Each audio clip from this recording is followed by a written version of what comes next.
Yeah, great little stringer there, guys. Okay, so this here is my newest vaporizer. It's a Sigeli 150 watt with temperature control. It's not actually what this video is about, but let's go ahead and turn it on real quick. It is kind of about, it does relate, and I'll get to that in a second. I've got this running currently at 33 watts, same tank I had on my Vape Connects. My Vape Connects mod, I would have to run it at about 13 watts. Anything other than that, the vapor got too hot. But because of the temperature control in this, I'm able to get a nice cooler vapor. Maybe not as bigger clouds, but I'm sure I could turn it up if I wanted bigger clouds. Point of all of this, when I upgraded my vape game to the Vape Connects and now the Sigeli, I had to start using these rechargeable 18650 batteries. These 18650 batteries can be used in a number of different things. For example, this flashlight is running an 18650 battery. That was very weird. Oh, it's on flashing mode, that's why.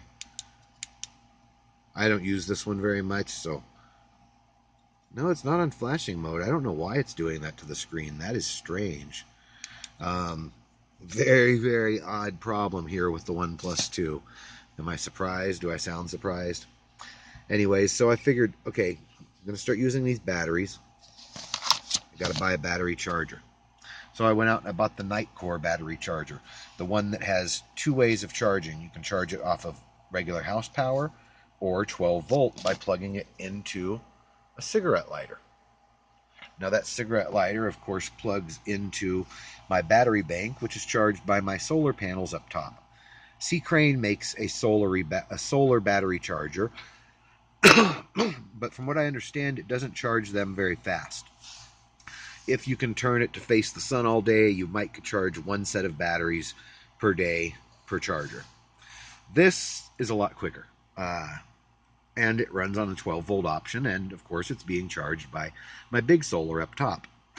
Oftentimes I'm not running enough power, so my big solar up top will shut off into trickle mode, meaning I'm wasting a potential for capturing and storing more electricity.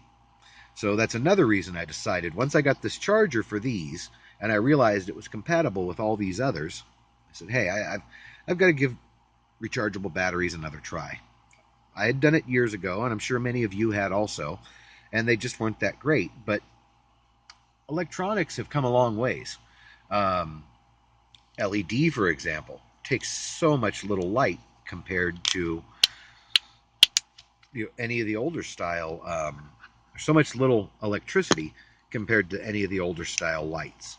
I've also got AAAs. These are double A's. I just bought those. The AAAs I use in this. I use them in my remotes. I use them in several things. The double A's are going to be mostly used for my metal detector, which requires 8 double A's, and for my Xbox controller. It had a battery pack that was rechargeable that come with a cable, but it stopped. I think it was the cable. Something in it stopped working right. So right now those were Costco batteries in there, but as soon as this finishes charging, these batteries are going to go in my Xbox One remote, and that's what I'm going to use from now on. I've also got some rechargeable batteries in... Hold on a second. Let me pause this. I can't open this with one hand. I've also got some Energizer rechargeable batteries in my Maglite.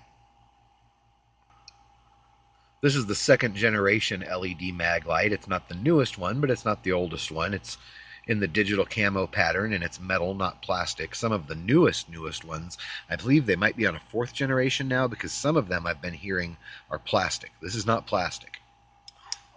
And as you can tell, it's fairly bright. These batteries have been used a little bit. They weren't just off the charger, but it's been a month since they've been in the charger. I just haven't used this light very much.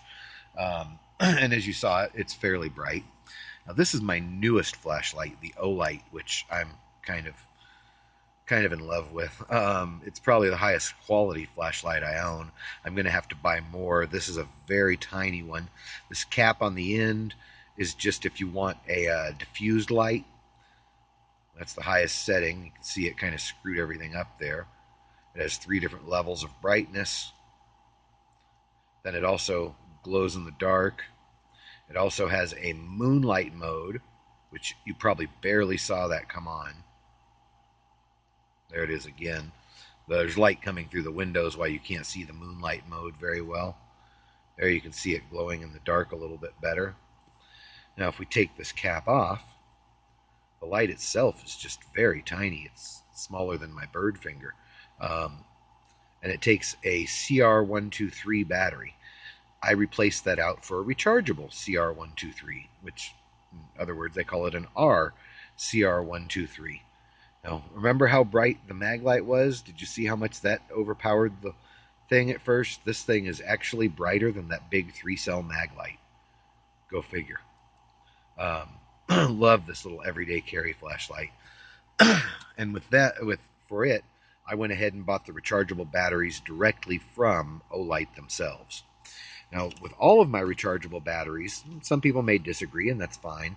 You could save a little money by going with a knockoff brand. You can get X2Ls from China, or Wing Shas from Taiwan, or something weird like that. But with these are actually Sony, or so the seller says. It doesn't say Sony anywhere on it, or does it? Let's delve a little deeper. SE? Maybe that stands for Sony. I don't know. Maybe somebody who knows vape stuff who might be watching this can tell me if these are the real Sonys or not. There's also some LG 18650s. But as far as my common batteries, the A's, the double A's, the CR123s, the D's, and the C's, I'm going to buy C's next. I'm going with Energizer. I also have an Energizer charger. This charger will not charge the C and the D. It'll charge all the smaller batteries, but not C and D. So I bought a specific charger from Energizer for the C and the D batteries. The reason I'm sticking with name brands is, should there be a problem, should one of these blow up, blow up in my face or burn a hole in my leg when it's in my pocket, or cause my RV to burn up, or who knows what, at least with a name brand company, I know I can sue them if I have to. I don't want to. I'm not one of those lawsuit happy people, but batteries, rechargeable batteries, if you read up on them, a lot of people are scared of them, and for good reason. For the most part, they are safe. They wouldn't be allowed to sell them if they weren't. They are safe. They're just, you have to be careful and follow instructions and go with quality ones. Don't be buying cheap crap that you don't know.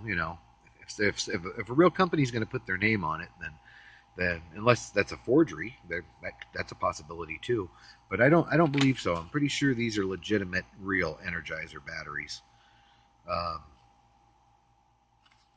If that's a counterfeit, that's a damn good one. So, yeah, if you haven't tried rechargeable batteries in a long time, you might want to give it a shot.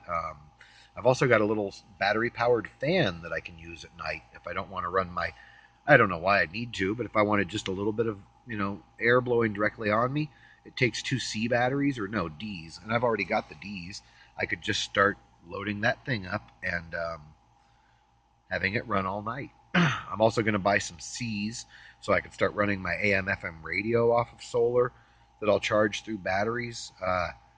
This is something that I think is really cool, and hopefully some of you might find this useful. The charger, again, Nightcore. I think it was $20, something like that. A little more, a little less, but in that ballpark. Do whatever you want. Don't let anyone tell you you can't. Buy the right equipment, and that'll help